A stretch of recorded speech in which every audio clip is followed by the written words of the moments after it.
আসসালামু আলাইকুম প্রিয় বন্ধুরা, আজকে আমরা সাদতপুরের করতোয়া নদীতে মাছ মারতে গিয়েছিলাম এবং আমাদের বয়োজ্যেষ্ঠ মুরব্বী হাজী মোহাম্মদ শহীদ মার্চেন্ট সাহেবের বড়শিতে একটা বড় কাতলের হিট হয়েছে।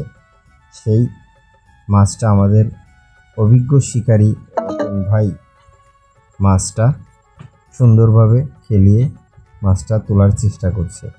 দেখুন কত সুন্দর এই মাছটা, এবং এই মাছটা তোলার পরে আমাদের খুব আনন্দ হয়েছে এবং মাছটা দেখার পরে আমাদের খুব ভালো অনুভূতি হয়েছে। আমাদের নদীতে এত সুন্দর একটা মাছ যে আমরা দেখা পাবো তা আমরা কোনোদিন কল্পনাও করতে পারিনি। তাই মাছটা দেখে আপনাদের কেমন লাগে এবং আপনাদের অনুভূতিটা কেমন হয়েছে দেখে সবাই জানিয়ে যাবেন। আর ভিডিওটা দেখার জন্য সবাইকে অসংখ্য অসংখ্য ধন্যবাদ রইল। এবং মাছটার ওজন হলো প্রায় 10 কেজি প্লাস। ধন্যবাদ সবাইকে ভিডিওটা দেখার জন্য।